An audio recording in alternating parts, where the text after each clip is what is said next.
Welcome back to Precision Rifle Rookies.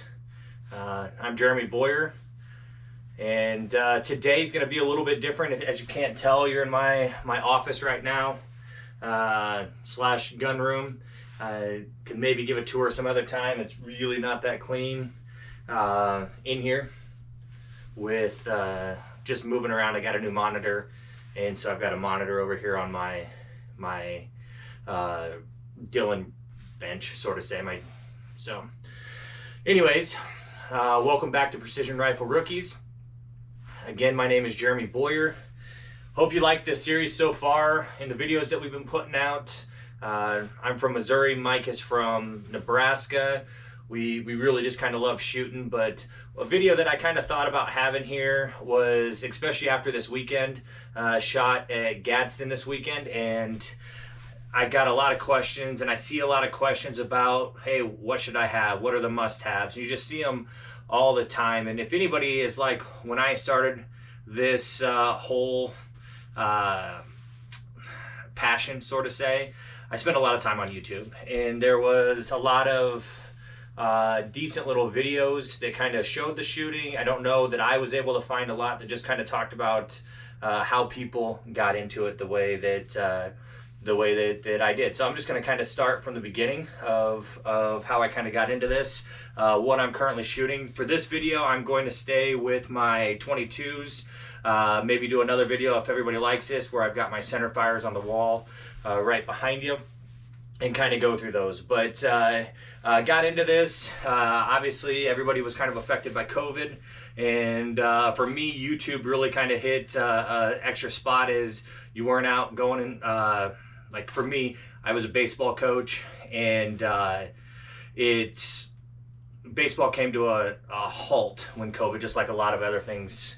And so from that April and May, I kind of got into kayak fishing. I got into rifles, and then later in that year, or let's just say around October, I had a Ducati Monster. I took it to a shop, and the shop, good friends of mine that used to do track days with me, they were just testing out the brakes that they'd replaced, or the brake fluid, and the Ducati was totaled.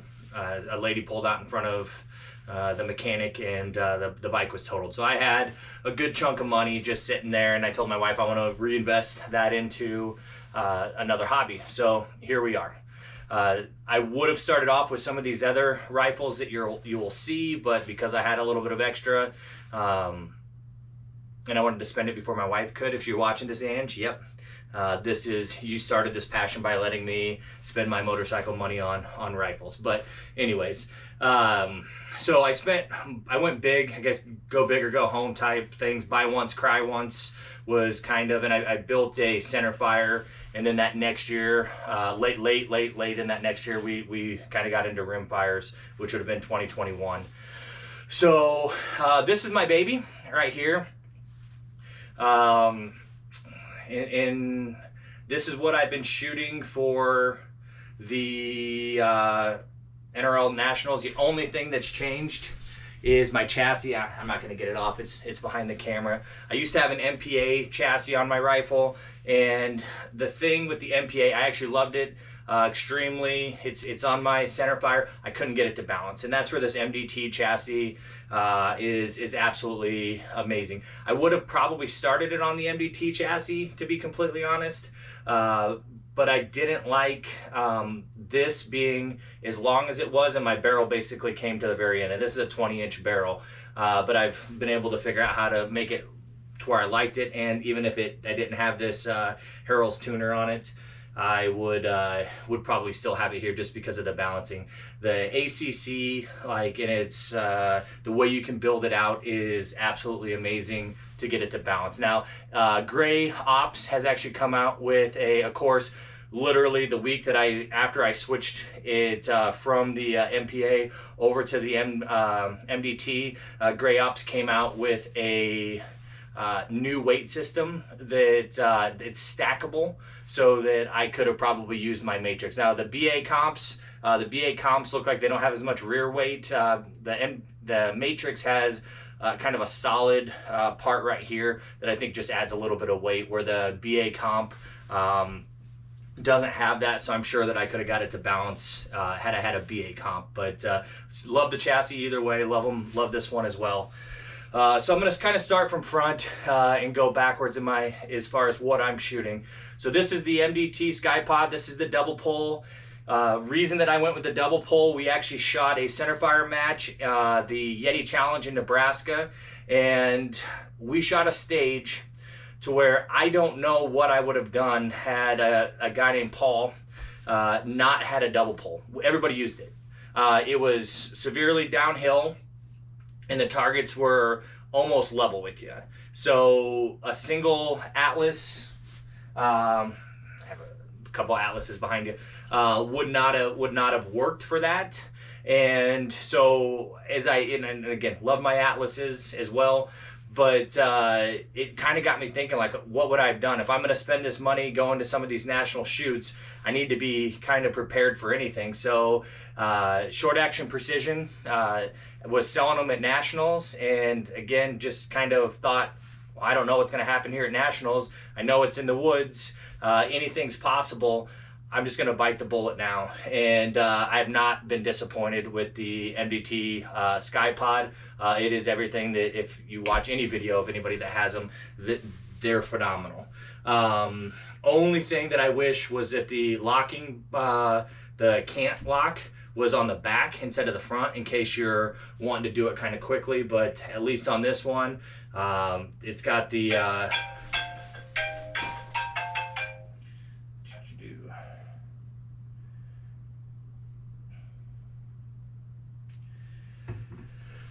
It's got the locking bar up front, so I need to edit that. I'm going to try and wave. Hopefully I don't forget to edit this out, that phone call. Silence my phone there. But anyway, so I wish the locking bar was on the back. Yeah. But I do like the barricade stop. I have yet to use the barricade stop on it, but again, I'm sure it's a useful feature. I'm going to go over to the tuner that's up front here. This is a Harrell's tuner. Right before nationals, my buddy Mike, well, the other guy who shoots these videos, his dad had this tuner, and they said, oh no, they're doing absolutely amazing. That's what they're shooting. So they brought it down. This is not threaded. It goes over the end of your barrel. You send them specific measurements when you order them, and it comes out. And it's for those who really don't have that threaded. And Mike's dad, who does our barrels, has talked to enough people that says, you know, he has a reason why he doesn't like threading that muzzle end on a competition rifle, and I'm sure that's why the F-class, I could be off, again, rookie, but there's a reason. And so this Harrell tuner, it's been great, and you can, as you twist it, you know, around to numbers, it does exactly what you would want it to do. So I've been very pleased with it.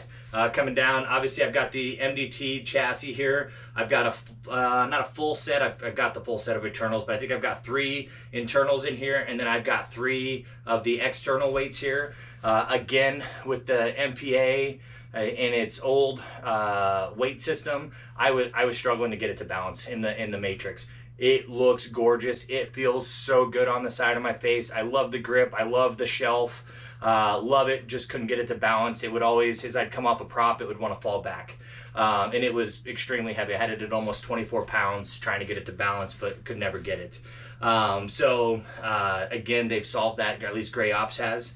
Again, I don't like moving chassis all the time. So sticking with this one for my 22, sticking with my MPA for my centerfire. But this thing now sits like I can walk away, 20-mile-an-hour winds. I'm not worried about it going anywhere.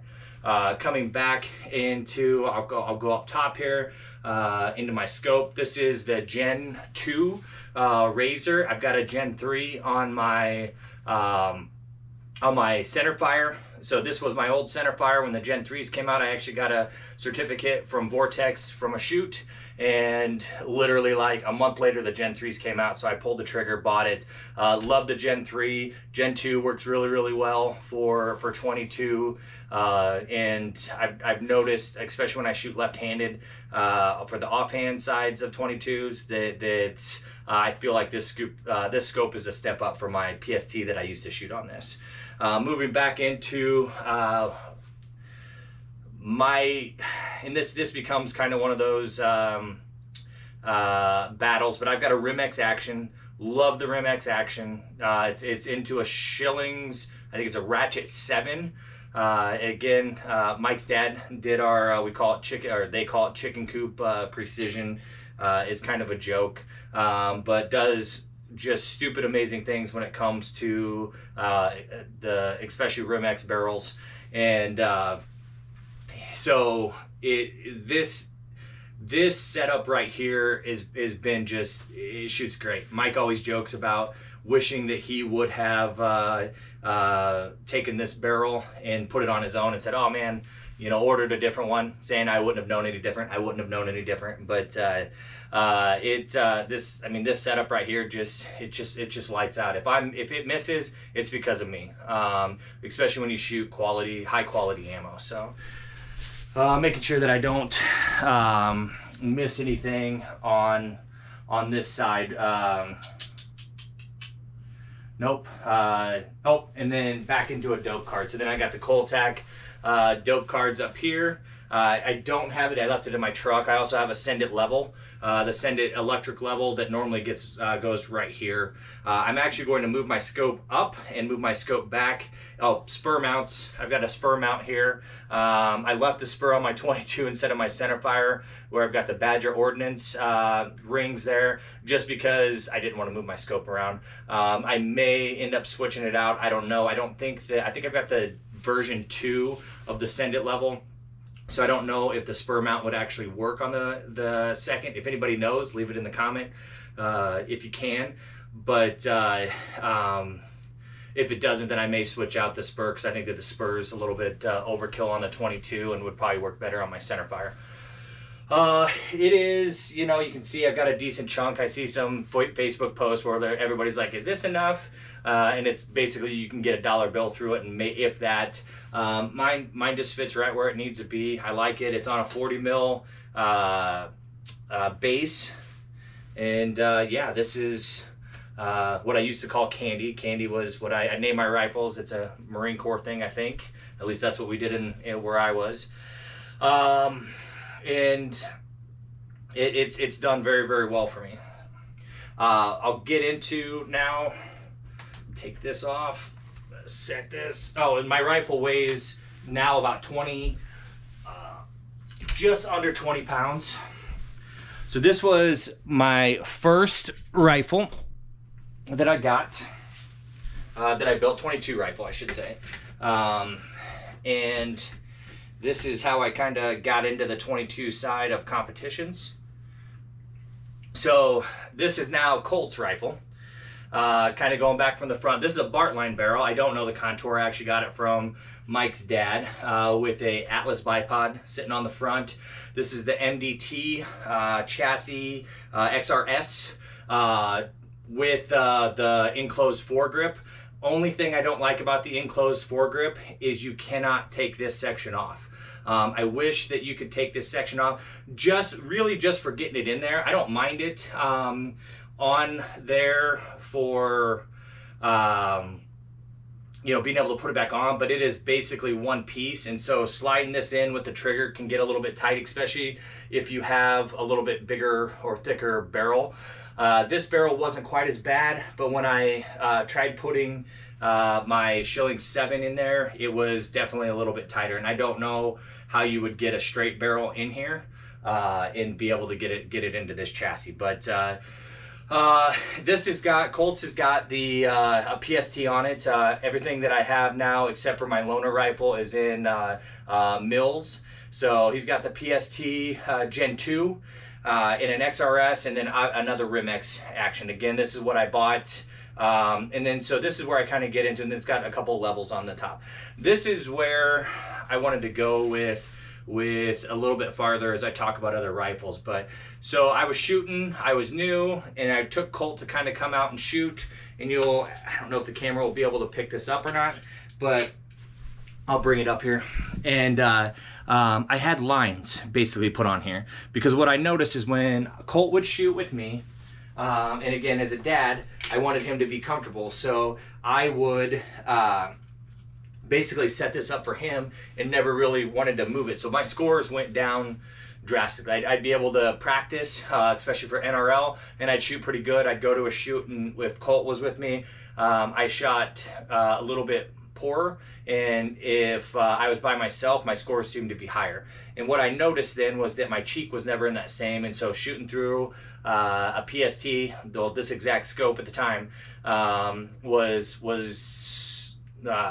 getting a little bit of movement. I'd just be like, I have no idea why I missed. So you know, again, being able to set your rifle up for your kid, if you have the capability, I feel you'll both be happier. So I've just got the Vortex rings on it. These are mids. I've got a Vortex level. So again, going back, Atlas bipods, which are phenomenal. Bartline barrel, XRS with the enclosed foregrip, which has the Arca rail on the bottom. The other one you had to buy. And then Vortex, PST Vortex rings. And then again, these Coltac cheat sheets, which are absolutely amazing, with a little bit of a level. So this is what my son shoots. And again, I guess also throw out, oh, that's not the, get it off of, you also, for this, and I think they sell them now, but I had to get the 419 conversion kit to make it the Atlas a Arca compatible. Okay. Next rifle, this is my loaner rifle for the matches that I shoot. This thing shoots awesome. It won't fit up here and stay up here. I don't have the Arca attachment yet. We'll be getting it. But this is a Ruger Precision Rimfire. I've just got some Caldwell. Then again, this is my loaner. Trying to make it as easy as possible. So I wanted something that just kind of flipped up. You don't got to push a button. It's just there. It extends out. So works.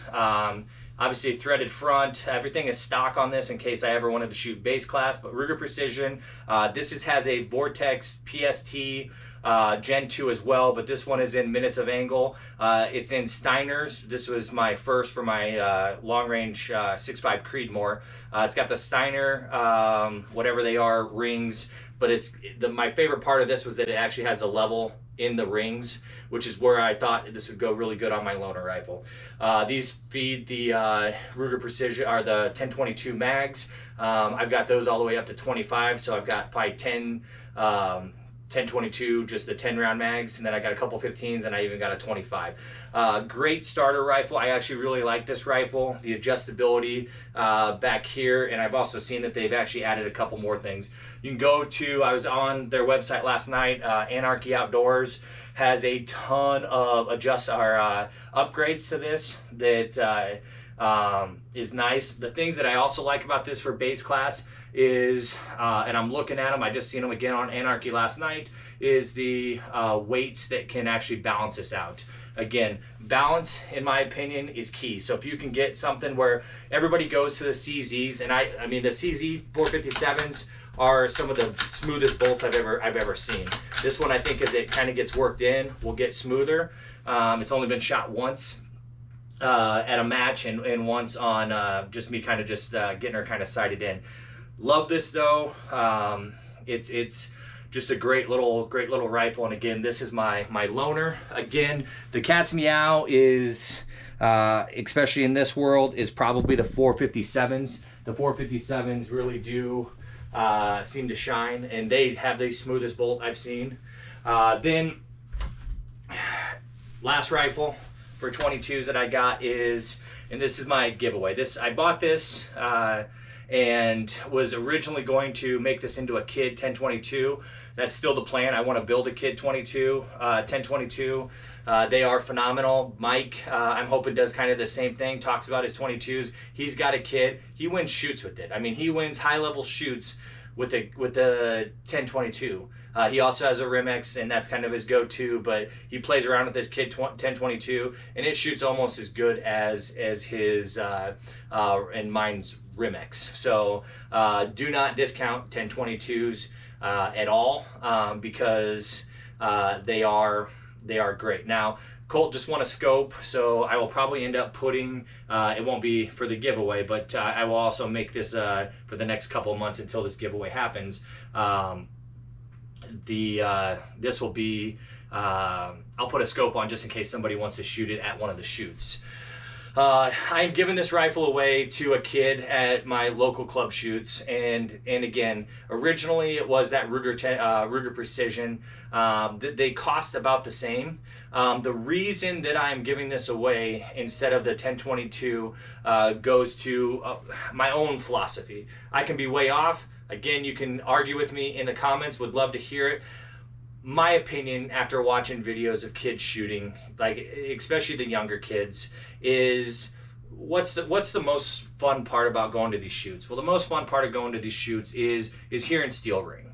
And when we're sitting there with kids and they're sitting there on a prop and they're here and they're trying to run the bolt, most of them are holding the gun right, or the rifle right back here. You know, they lift their head up, they try to run the bolt, and then they try to find it again. These 1022s shoot so accurate, especially one like this. It's got a bowl, I think it's their bowl barrel. This is in a Boyd stock. This thing shoots accurate enough for an 8 to 12-year-old to really get the basics down about building a position. Again, and I also like this flat here, which allows them to kind of get, and you see this one here wants to actually tip forward. So there's a spot here that they can actually get it to where, like, this thing's pretty much balanced. Now, this isn't a sticky bag. If I'd actually put a bag up here, I'll put it sideways. Ooh. This thing will sit just like my other one, just right out of the bag. And again, because it's got that flat mag, the CZs don't have that. Like, again, I can sit here and just plug away. Pop, pop, move to my next target, pop, pop. Moving my scopes. Again, there's so many things that we get into when it comes to our kids. And my opinion is, get them into a 1022 when they're young. When they outgrow it, it's either a rifle that you can give them for shooting bunnies or just to have, or it can be your bunny squirrel gun. Whatever you want it to be, this again, like, is going to get them on target more and get them having fun when they're younger. There's going to be time. You can practice with a CZ, a Rimex, a Voodoo, Ruger Precision rifle. You can do all that. But a Ruger 1022 is, if my kid was, I've got a almost 15-year-old. If my kid was 7 years old and I was into, like, just getting into the sport like I am right now, this is what Colt would be shooting. 1000%, this is what Colt would be shooting. Because again, I would want him hearing ting. I would want him working on and actually able to adjust, or, you know, on ones that maybe you don't have the holdover. And if you spend the time in your ballistic solver really kind of truing it up, getting your speeds right, again, Mike has shot this at NRL22s and long range stuff, and he is putting great groups. I get pictures of him like, hey, this thing's shooting, I'm going to shoot it at a competition. So again, Ruger 1022. This is I'll have to buy another one. I may give them the option of picking either the Ruger. I don't know. I think I'm going to stick with this just because I think a dad may want that rifle, the Ruger Precision, over a Ruger 1022, and I truly believe that this is the better rifle for a kid. Let me know what you think on it as well, or if my philosophy's way off. Would love to talk about it with somebody. So that's really the 4 1022s that I have. Or not 4 1022s, the 22s that I have. I've got a cheap Savage also going that I got that was, it's just like a, nah, it isn't a Savage. I think it's a, well, no, it is. It's a Savage, but it's built basically, it's an automatic. That was my first bunny rifle. I think I got it at Shields right after I got out of the Marines. So going into the next things though, again, must-haves. So you see me grab a couple. sides of this. And this is a question that, again, if you've shot these before, if you're experienced in shooting, you have probably heard it hundreds of times. What should I get? What should I have? And I've got a ton of bags. The things that and this is just my opinion again, when I started off, this was the bag that everybody said you should get. This is the Armageddon Game Changer. I know there's other history, but I'm going to stick with the people who own it now, who have been making an amazing product, and that's Armageddon. So Armageddon Game Changer is just a canvas, and this is the one that says if you have to buy one, this is the bag to buy. It is a phenomenal bag. This is my rear bag at this point. This is the bag that I go to if I'm shooting long range. It sits just like this, and I am squeezing it. I love it. And I left it down in my truck. I've got multiple of the little handbags, the little ones that look like socks. I've got them from Coltac. I've got them from Armageddon. I picked a couple of different companies off of prize tables, and they're great for hunting situations. I like the sturdiness. I know what I'm getting into when it comes to shooting prone. With this, I like that if I'm shooting center fire, that it doesn't move, and they've done great. This is the pint-sized Game Changer. Unlike the Schmedium, this is with heavy fill canvas. This is what I bought for Colt. Colt is, as he's getting a little bit older now, so he's getting a little bit more strength. He's becoming a man, but this whole setup is a little bit heavy for him. So what I did is I actually bought this rifle for him. I bought the Gray Ops plate, and then I bought the bra, which is designed for the Game Changer here. I know they make another one, 419, I think makes one that actually has a little piece of metal that kind of flips in. But my idea was with the bra is that I can mount this to Colt's rifle, and Colt could just pick it up and move it all in one position. This pint size actually has been something that I use on Skinny because it's got the same kind of original design that makes this little pocket here that hopefully the camera's picking up. And so I use it on Skinny props actually. Colt uses it for most props because he can move it with a little bit easier. But like this last weekend at the NRL22 at Gadsden, I used this in the bus. So it was on a window that's that thick, and it just kind of comes down, and as the weight comes down, it squeezes, and it seems to make a little bit better base. Again, it also gets me into some tight places, so being a little bit skinnier, I can get it in. If it's tight here, just throw it on its side, and it seems to work. And then the original Schmedium, or the Schmedium, which again, you'll see here, really doesn't, it can have that little V, but it doesn't seem to form it quite as nice. And again, with the heavy fill, this is my go-to. If I had one bag to buy all over again, it would be a Schmedium. This thing is because most of the time I'm not sitting there in prone. I'd have one of the little handbags that I've got. This bag here has changed my life. I have the light fill, and I just see like enough wobble coming off of my scope with the light fill. This thing, if you build it and you slam it where it needs to go, like it just seems to sit there. It is an amazing bag, and I would make it work, like I said, with the handbag on the rear for prone stages, whatever I needed to do different. This is the bag that I would buy. Like Game Changer, Schmedium, heavy fill. It's got a little bit of, I think I got the wax canvas. I could be wrong on that, but it feels a little grippy. I don't leave home without it. This is that one piece of gear that obviously, besides your rifle, that if I drove 2 hours and left and all of a sudden realized that I had forgot this, I would turn around and go back.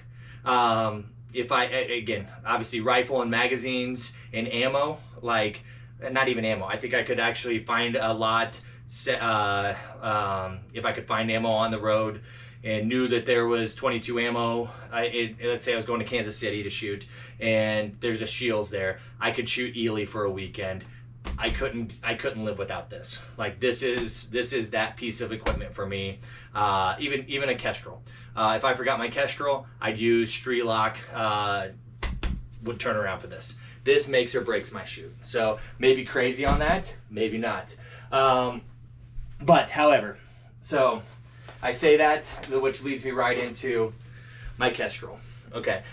Hopefully never forgetting it. It's in my tripod bag. I would have to forget my tripod in order for me to leave without this.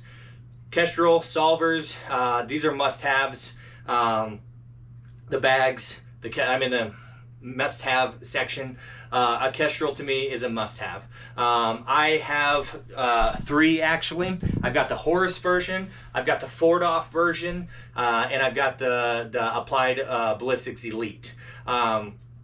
I'll go back to the Horus. The Horus, the only thing I didn't like about it, it was older. I got it off of eBay. It was my first solver, just not Bluetooth compatible. Which isn't a huge thing. I don't know why it was so big, but the only thing that I liked doing with the Bluetooth compatible ones was building my rifles in my phone and being able to transfer them around. The Horus has enough rifles though for me that it worked great. I bought the Ford-off version, talking to a lot of ELR guys. They love the Ford-off, talking to people from Sterling Precision, a couple guys from Gap. They're all shooting Ford-off, and this solver was phenomenal. No issues with it ever. It did great for me. Loved it, and it was, you know, $100 cheaper than the Applied Ballistics original one. Applied Ballistics Elite is a little bit more, but it has a bunch more things that I'll talk about here. But Ford-off, if you're on a little bit of a budget, it does phenomenal. I mean, it really truly does. It has custom bullet curves that you can pick from. But I went to the Ballistic Elite. Why did I go to the Ballistic Elite? Well, it communicates with my Furies. I got the Fury ABs, and I wanted to be able to make sure that I had something that would communicate with that. What I then found out though after I bought this thing, and it was actually kind of the reason that I was like, okay, I needed it for the Furies, but the Furies actually have a solver in them that will go out farther than like if I had the SIGs, which are great, the whatever those are, the 3000s, SIG Kilo 3000s, don't go out past, like I think it's like 800 or 900 yards without being connected to this. Well, I believe that my Furies actually do it without this. And I talked about it in my last video here.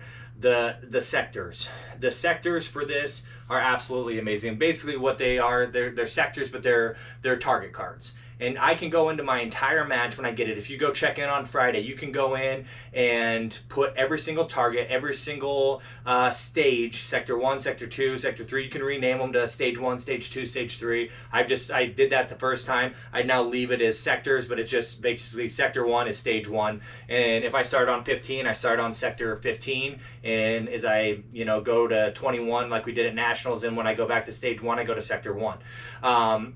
That has been one of those things that are just absolutely amazing for me. And again, most of the time, if there's a troop line or a single target, you just go out there, get the direction of fire. If it's moving, you can go target 1 capture, target 2 capture, target 3 capture, target 4 capture, target 5 capture if you were shooting in a 360. And no matter, then you just take that one wind reading, and that one wind reading will give you your holdovers for every single one. So, or your wind calls for every single one.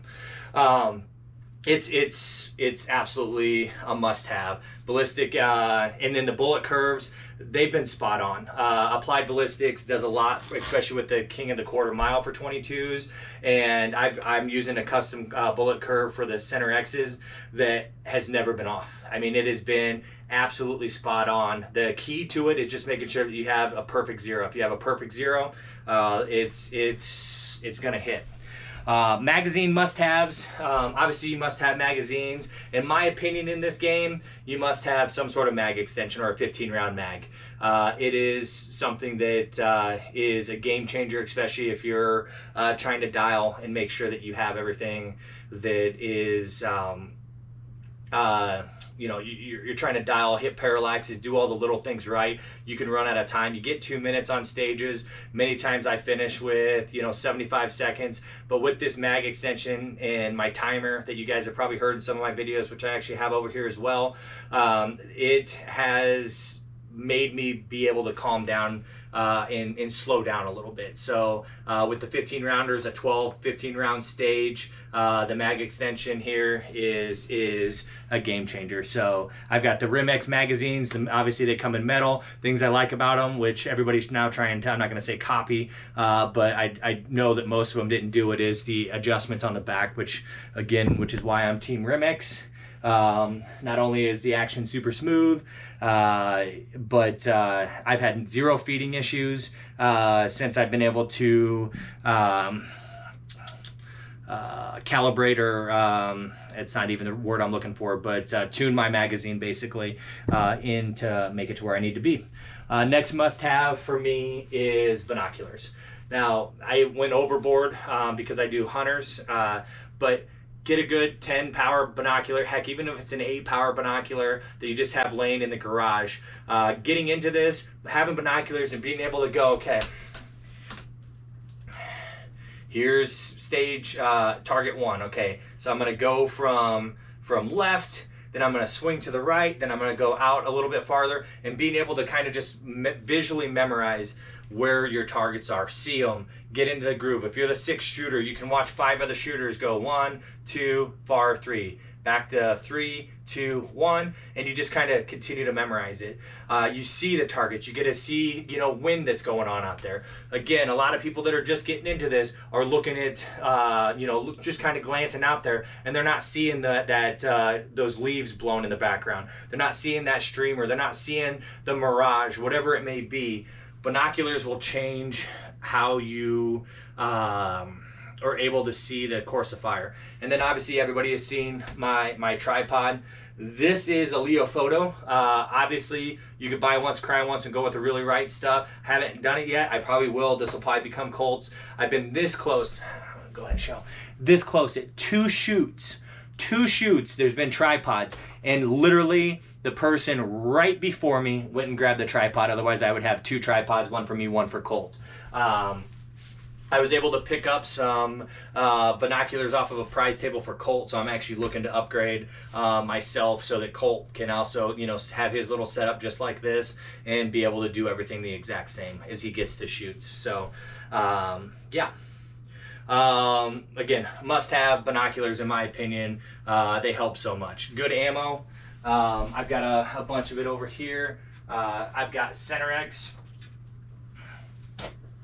and I've got oh my gosh, so I'm glad I kind of came over here. I've got CenterX, I've got Midas, I've got long range match, I've got red box match ammo from SK. I like SK. I don't know for a fact if I'm chambered for SK, but over Lapua. I haven't shot Lapua for a while. Since my proof research barrel was the last time that I shot Lapua, and that's what I could find. I've been able to find SK from a local shop here that is amazing. If you're in this area, Doc Holidays always has ammo. Also Eagle Armory, if you're into the Ely type stuff, they normally carry all the way up to 10X. So a couple shops around here that carry it. Also Midwest Pawn in Rogersville carries ammo, I know. So. But good ammo, shooting the cheap Plinkin stuff that you can find. It's, you can buy a box of it. I think I actually might even have, nope, looks like I might have given all that away. But like there's Federal 500 in a box for like 10 bucks. It used to be, obviously probably not still those prices. But that ammo, it gets you kind of started, but you're going to have more flyers. You might have 5 that hit target and 5 that miss, and you think it's you. Good ammo, just spend it. This is way cheaper than Centerfire.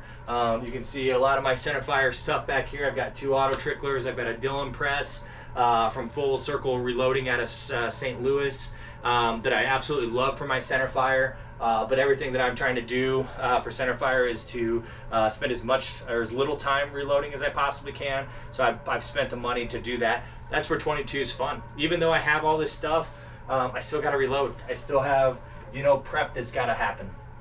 And with 22, I just go grab a box of ammo and go. It's a blast. So Good ammo. Again, match grade ammo. I would always recommend it if you can.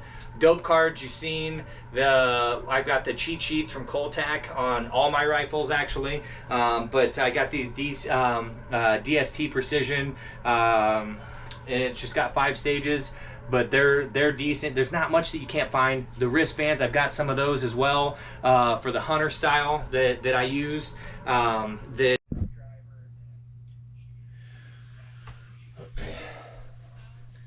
Sorry, my camera actually overheated, so it may look a little different now. I don't understand it. Well, it's plugged into a power bank, but anyway, sorry about that. I don't really know where I left off, as it's been over an hour now.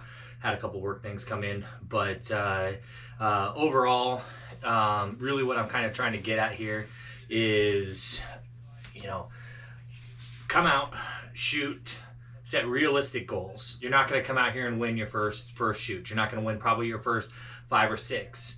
Work on the fundamentals. Work on training. Oh, forgot I was going to show this. Easy, cheap way to train without even shooting is these DST Precision DFAT trainers. They screw right on to your scope if you've never seen these, just like this, and just kind of goes on and it allows you to shoot within, I think it's 11 foot. They've got all these dope cards that come with them. They are great. But anyways, I've been wanting to kind of do not necessarily a gear review, but a gear of what I have and what my opinion is on the gear. Rifle, magazine, dope finder, and you know, good bag. Again, oh, and binoculars. Again, binoculars, super important. But other than that, you know, just continuing to work on it. Remember to, you know, remembering the little details, keeping your face on the gun, running your bolt, spotting your misses, making adjustments. If you hit in the same spot over and over and over and you're not making an adjustment, don't be afraid to make adjustments if you're missing right. Oh, that's probably the biggest thing. Took my hat off. So anyways, appreciate you watching the video. Hope it was good for you. Sorry I had a little technical glitch there, but again, excited about doing these. Let me know if you'd like to see other videos like this, maybe on the Centerfire, or even just a tour of the office. But thanks for watching.